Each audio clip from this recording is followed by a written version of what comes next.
Good morning friend and student.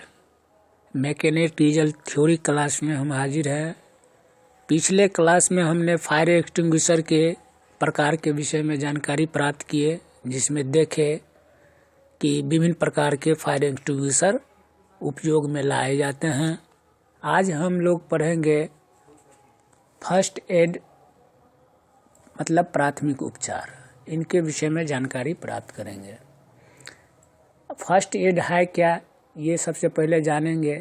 जैसे workshop में कार्य करने के दौरान दुर्घटना घटित हो जाए, किसी व्यक्ति की दुर्घटना हो जाए, किसी को पता भी नहीं होता और न ही कर्मशाला में हर समय चिकित्सक उपलब्ध रह सकते हैं।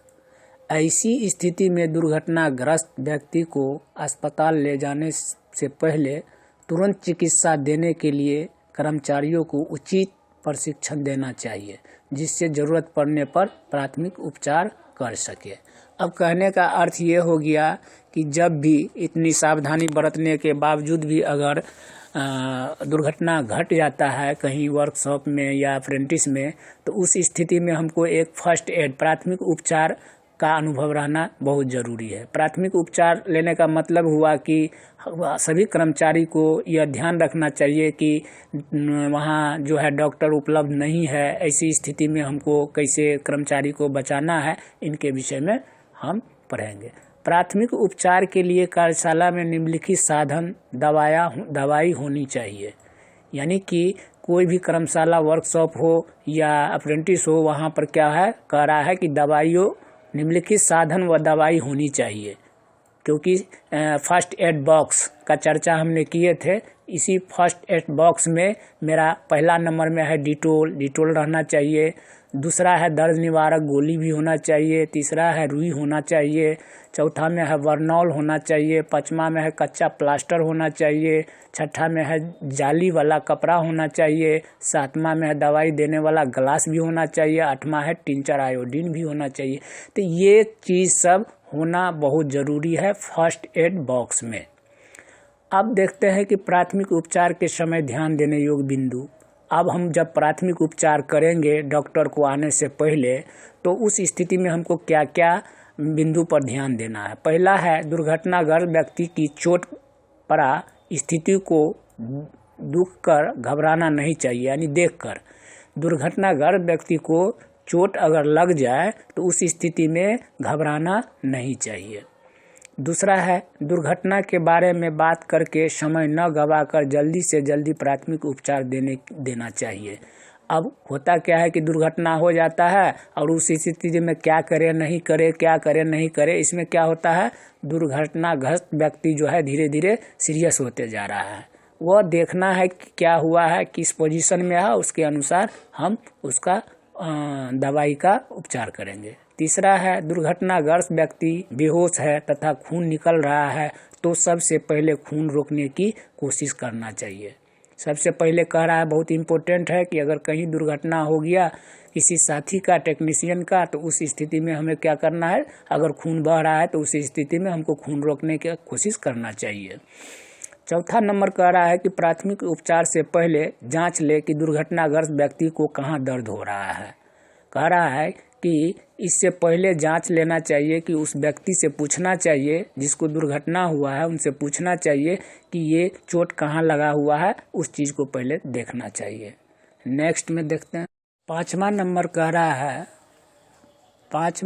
कह रहा है कि दुर्घटनाग्रस्त व्यक्ति के पास ज़्यादा भीड़ न होने दे, खुली हवा आने दे। कहने का मतलब है दुर्घटनाग्रस्त व्यक्ति के पास जो है चारों तरफ से भीड़ नहीं लगना होना चाहिए, क्योंकि उसको हवा लगने दे। छठा नंबर कह रहा है जले व्यक्ति को कंबल से ढक दे, हवा न लगने दे।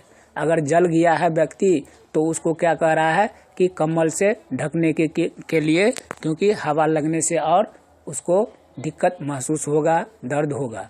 सातवां नंबर है आग लगने व बिजली के झटका लगने की स्थिति में कार्यशाला यानी वर्कशॉप में मेन स्विच को ऑफ कर दे और फायर ब्रिगेडियर को सूचित कर दे। अगर आग लग गया है, बिजली से कहीं झटका लग गया है, तो उस स्थिति में क्या करना है, मेन स्विच को ऑफ करना है और फायर ब्रिगेडियर को सूचित करना है कि मेरे वर्कशॉप में आग लगा है या जो भी प्रॉब्लम क्रिएट हुआ है। तीसरा नंबर में हम लोग पढ़ेंगे कि आर्टिफिशियल रेस्पिरेशन प्रोसेस, यानी कृत्रिम सांस विधि। आर्टिफिशियल रेस्पिरेशन प्रोसेस, कृत्रिम सांस विधि। अब मान के चलो कि हम देखते हैं कि कभी दुर्घटना हो गया, उस स्थिति में सांस वगैरह का कुछ प्रॉब्लम हो रहा है, तो उस स्थिति में हमें क्या करना है। तो इसके संबंध में हमको जानना है कि इसमें कौन कौन सी विधि हमको अपनाना है। तो कृत्रिम सांस निम्न विधि से दिया जाता है। कौन कौन विधि से सांस को हम देंगे, अगर सांस किसी का रुक गया है तो उस स्थिति में हमको क्या करना है, बहुत ही इम्पोर्टेंट है ये विधि, इसको हमेशा ध्यान रखना है। पहला है शेफर विधि। शेफर विधि क्या है, इसको हम आगे चल के पढ़ते हैं, देखते हैं। दूसरा नंबर है सिल्वेस्टर विधि और तीसरा है लॉवर्ड विधि।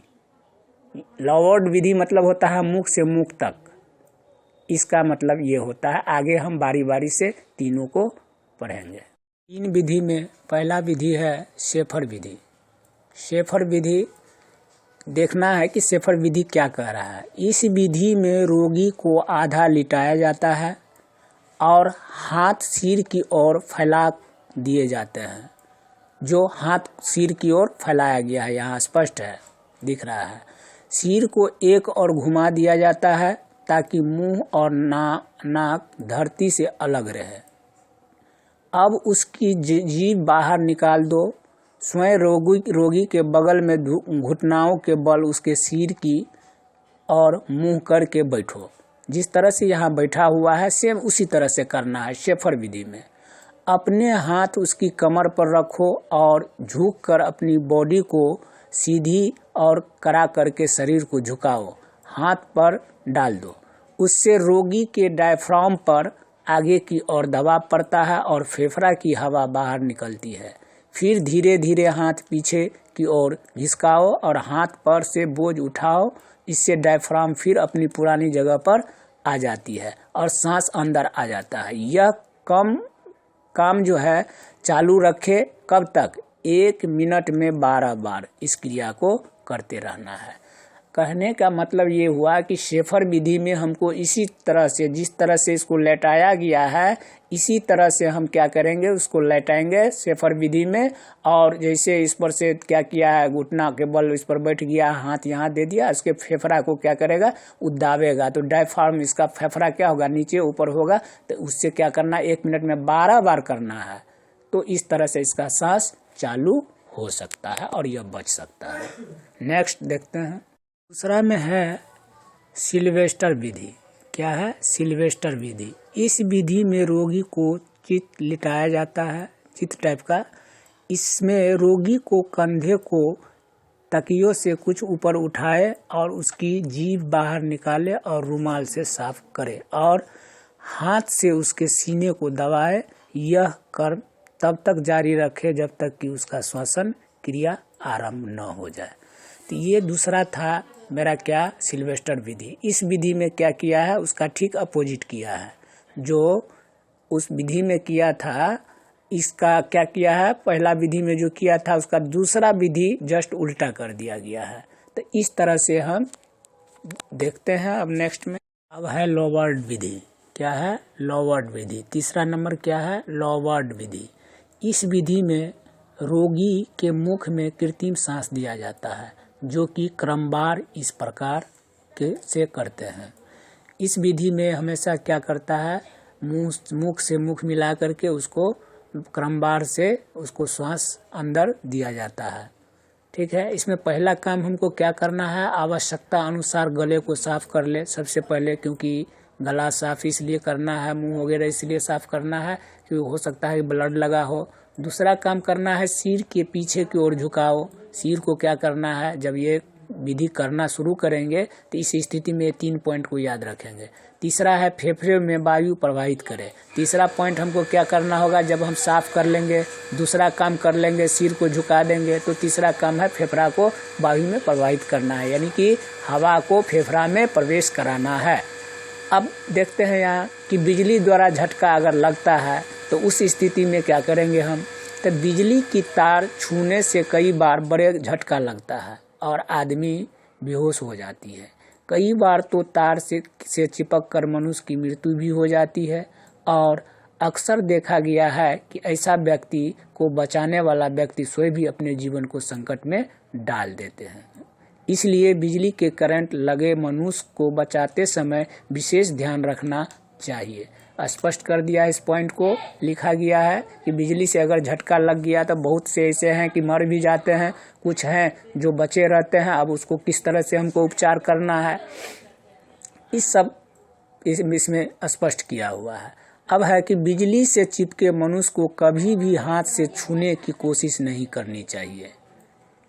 अगर हम क्या होता है, घर में कोई अगर लग गया बिजली तो गया छूने के लिए गया तो उसको क्या होता है, उसको भी झटका लगता है, उसको भी खतरा रहता है बना हुआ। तो सबसे पहले स्विच को बंद करना चाहिए। हमको क्या करना चाहिए, स्विच को बंद कर देना चाहिए। यदि स्विच आदि की ज्ञान न हो तो ऐसी व्यक्ति को सूखी लकड़ी की छड़ से या रबर की बेल्ट डालकर अलग खींचना चाहिए।